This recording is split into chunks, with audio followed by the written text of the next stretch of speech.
Assalamualaikum warahmatullahi wabarakatuh. Perkenalkan, nama saya Muhammad Akbar Amanta, mahasiswa Fakultas Psikologi UIN Raden Fatah Palembang dengan NIM 23051460261.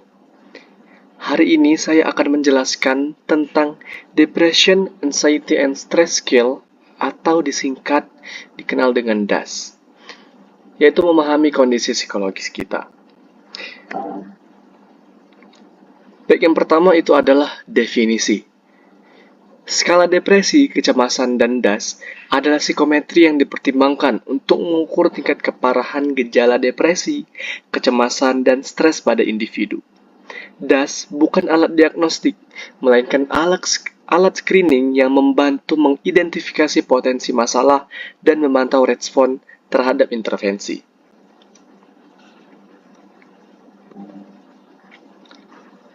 Selanjutnya ada 3 dimensi kunci DAS: depresi, kecemasan, dan stres. Secara spesifik, DAS dirancang untuk membedakan antara gejala-gejala depresi, kecemasan, dan stres yang sering sekali tumpang tindih setiap dimensi. Diukur oleh serangkaian item yang berbeda, memungkinkan analisis profil emosional yang lebih nuansa. Bisa dilihat bahwasanya ada poin-poin terkait yang pertama adalah depresi, kecemasan, dan stres. Baik, selanjutnya kita beralih kepada sejarah dan tokoh di balik DAS ini sendiri.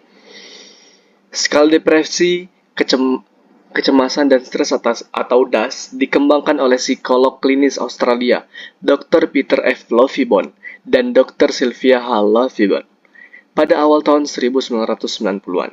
Di University of New South Wales, tujuan utama mereka adalah menciptakan alat ukur yang tidak hanya mampu mengukur tingkat depresi dan kecemasan, tetapi juga dapat membedakan secara jelas antara kedua konstruksi tersebut, serta mendapatkan dimensi stres yang seringkali tumpang tindih, namun memiliki karakteristik yang unik. Sebelum DAS, banyak skala yang ada kesulitan dalam membedakan depresi dan kecemasan secara diskriminatif. Lovibond dan Lovibond meyakini bahwa dengan pemisahan yang jelas, diagnosis dapat dilakukan secara lebih efektif dan terarah. Selanjutnya adalah struktur dan administrasi DAS itu sendiri. DAS adalah Questionnaire Self-Report, yang berarti individu mengisi sendiri penilaian mereka berdasarkan pengalaman mereka dalam seminggu terakhir. Nah, bisa dilihat di sini terbagi menjadi dua, itu ada DAS 42 dan DAS 41. Setiap item dalam DAS dinilai menggunakan skala Likert 4 poin, yang itu tertera dijelaskan dalam PowerPoint ini sendiri, mulai dari penilaian 0, 1, sampai 2, dan 3. Setelah pengisian skor untuk setiap subskala dihitung dengan menjumlahkan nilai-nilai dari item yang relevan. Perlu diketahui bahwasanya untuk DAS 21, skor mentah dikalikan 2 untuk membuatnya sebanding dengan DAS 42 sehingga memudahkan interpretasi berdasarkan kategori tingkat keparahan yang sama.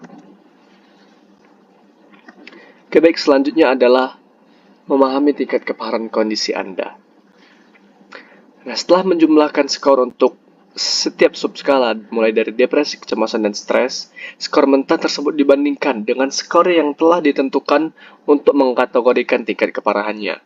Pentingnya diingat bahwa DAS 21 setelah dihitung skornya dikalikan 2 untuk penyesuaian skala agar dapat dibandingkan dengan rentan DAS 42. Bisa dilihat juga di tabel yang telah tertera di PowerPoint, itu untuk mengukur salah satu untuk mengkategorikan tingkat keparahan DAS itu sendiri. Oke, baik, selanjutnya mengapa DAS dipercaya? DAS telah banyak diteliti dan menunjukkan properti psikometrik yang kuat, menjadikannya alat yang dipercaya dalam penilaian kesehatan mental. Dua pilar utama kepercayaan pada alat ukur adalah validitas dan reliabilitas. Nah, validitas dan reliabilitas di DAS sendiri itu sudah sangat terpercaya. Dan di sini juga terbagi lagi mulai dari validitas konstruk, validitas lintas budaya, validitas konvergen dan diskriminan, dan reliabilitas internal atau reliabilitas tes retest.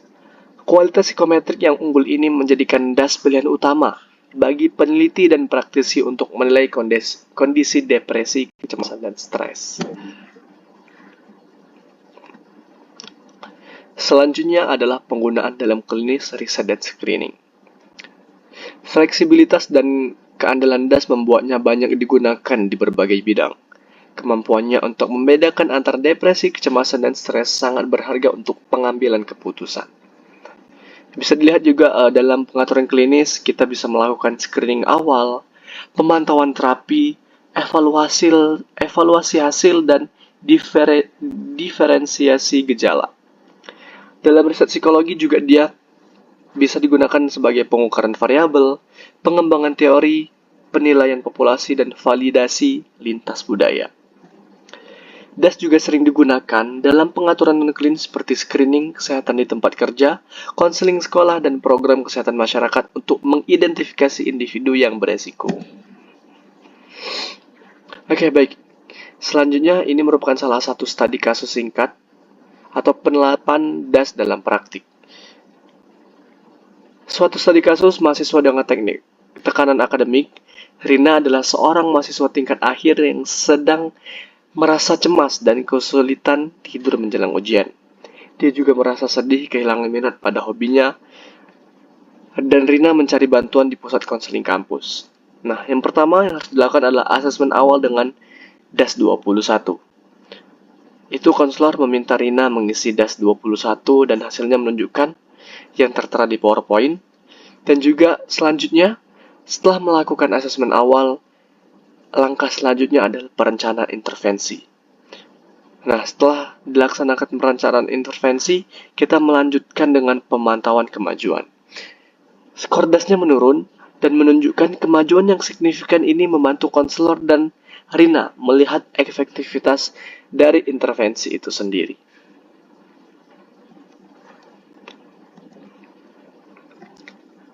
Oke, baik.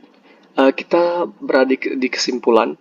Jadi, kesimpulan yang bisa saya ambil dari DAS ini sendiri, DAS adalah alat ukur yang tak ternilai untuk memahami dan menghibur dimensi depresi, kecemasan, dan stres dengan validitas dan reliabilitas yang kuat. DAS telah mengadakan instrumen yang penting dalam riset klinis dan screening, membantu jutaan individu dalam perjalanan kesehatan mental. Dan perlu diketahui juga bahwa DAS adalah jendela kesehatan mental, alat yang dipercaya dan divalidasi dan mendukung intervensi yang tepat. Baik, mungkin itu saja yang dapat saya jelaskan. Kurang lebihnya saya mohon maaf dan kepada Allah saya mohon ampun. Saya akhiri dengan wassalamualaikum warahmatullahi wabarakatuh.